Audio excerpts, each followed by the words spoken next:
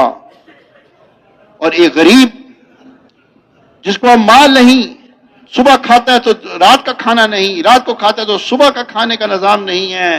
اور اس کو اللہ نے اس غریب کو یہ شرط نہیں رکھی کہ وہ کامیاب ہونے کے لیے وہ امیر بنے، امیر ہونے کی محنت کرے۔ اللہ نے غربت کے احکامات دیے، اللہ نے غربت کے احکامات دیے، اس غربت کے احکامات کو اگر یہ پورا کر رہا ہے اور غربت میں رہتے ہوئے اعمال کر رہا ہے، اللہ اس غریب کو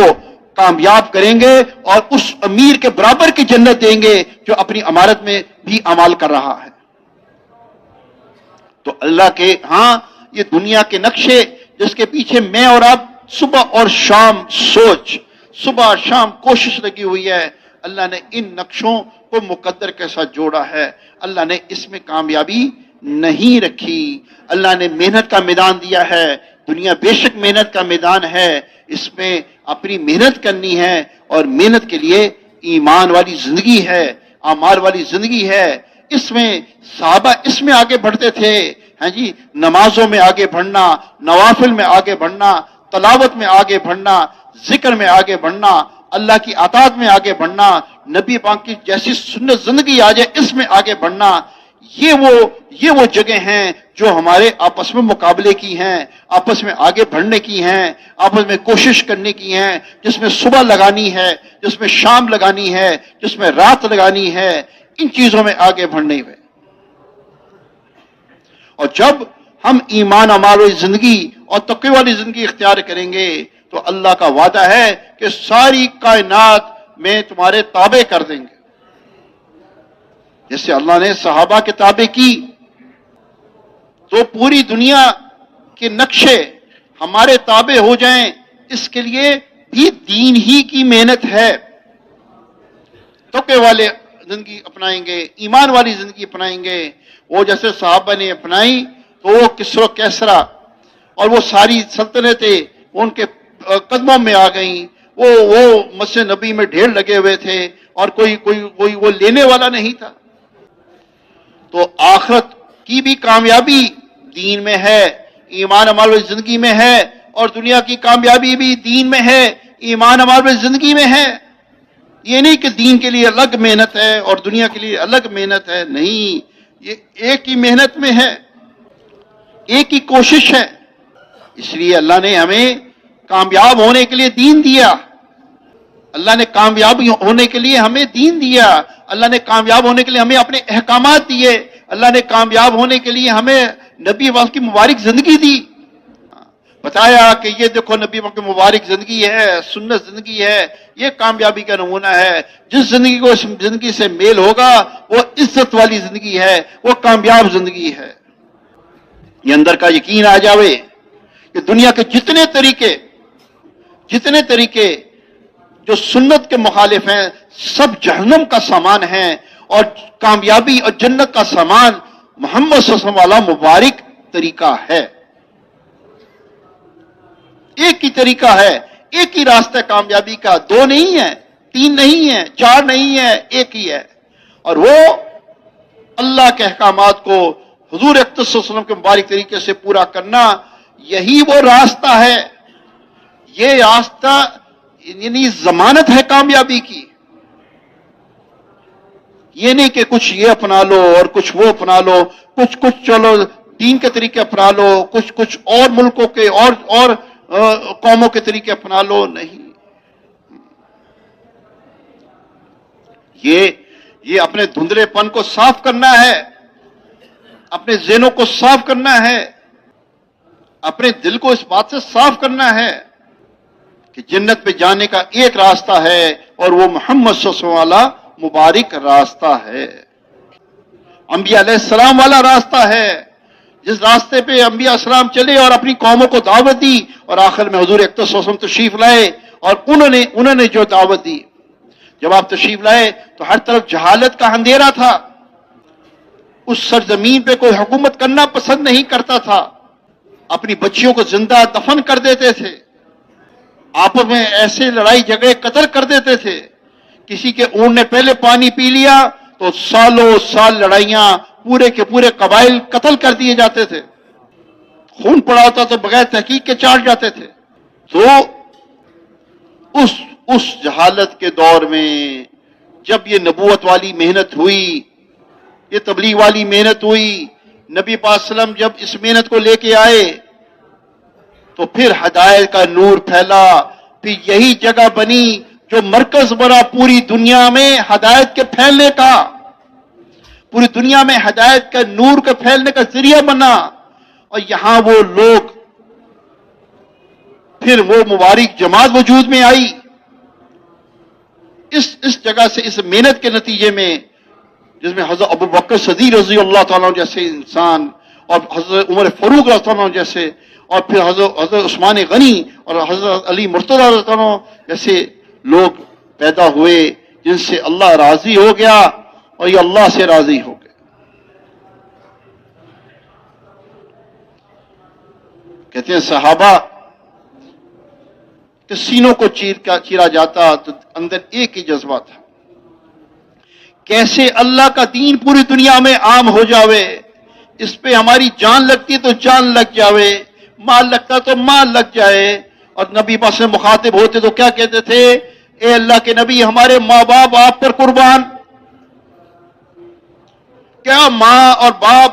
وہ بھی قربان، بیوی بچے بھی قربان، مال بھی قربان، کاروبار بھی قربان، اور ایک ہی جذبہ تھا کہ اللہ کا دین پوری دنیا میں عام ہو جاوے،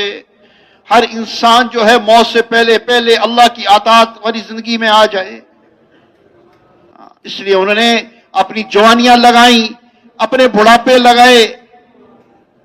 اپنے بچپن پن لگائے، اور سب کچھ برداشت کیا، سب کچھ صبر کیا، اور اللہ کے دین کو عام کرنے کی کوشش کی، اس کے لیے نکلے۔ میرے بھائی دوستو، آج بھی ہم چاہتے ہیں کہ اللہ کا دین پوری دنیا میں عام ہو جائے، آج بھی ہم چاہتے ہیں حضور اکرم صلی اللہ علیہ وسلم والی مبارک زندگی پوری دنیا میں عام ہو جائے، لوگوں کو پتہ چلے یہ زندگی ہے، سنت زندگی ہے، یہ کامیابی والی زندگی ہے۔ اللہ نے ایسی کشش رکھی ہے کہ اگر ایک مسلمان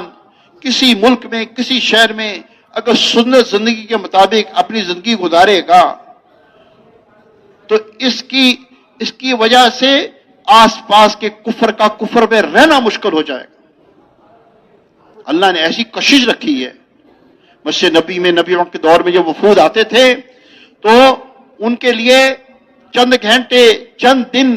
وہاں ٹھہرنا مشکل ہو جاتا تھا، اور اللہ ان کو ایمان میں داخل کر دیتے تھے اس مبارک زندگی جو نبی پاک صلی اللہ علیہ وسلم کی زندگی کو دیکھتے تھے اور صحابہ کی مبارک زندگی کو دیکھتے تھے۔ آج ہم چاہتے ہیں کہ پوری دنیا میں اللہ پاک ہدایت کے فیصلے فرما دے میں، اور ہدایت کی ہوائیں چل جائیں، اور ایک صبح ہو اور ہدایت کی ہوا چلے، ہر کچے پکے گھر میں اللہ کا دین پہنچ جائے۔ جیسے سورج کی روشنی صبح ہوتی ہے نا، جو وہ ہر کھڑکی سے، ہر روشن دان سے داخل ہو جاتی ہے، جب اللہ کی طرف سے فیصلے ہوں گے ہدایت کے تو ہر دل میں ہدایت داخل ہوگی۔ لیکن اس ہدایت کے داخل ہونے کے لیے اس سے پہلے ایک قربانی مطلوب ہے، مقصود ہے،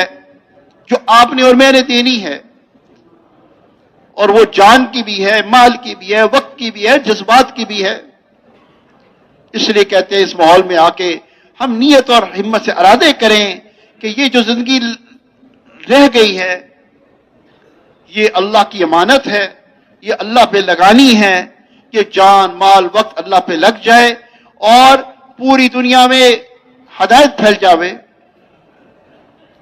جہاں کی فصل اگنی ہوتی ہے تو کچھ بیجوں کو مٹی میں ملنا پڑتا ہے، ان کے مٹی میں ملنے کی وجہ سے فصل اگتی ہے۔ اگر آپ اور میں چاہتے ہیں پوری دنیا میں ہدایت کی فصل اگ جاوے تو اس کی وجہ سے کچھ لوگوں کو اپنی خواہشات کو، اپنے جذبوں کو، اپنی جان کو، اپنے مال کو مٹی میں ملانا پڑے گا، اور اس کی وجہ سے اللہ پاک ہدایت کی فصلوں کو اگاویں گے اور پوری دنیا میں جاری و ساری فرمائیں گے،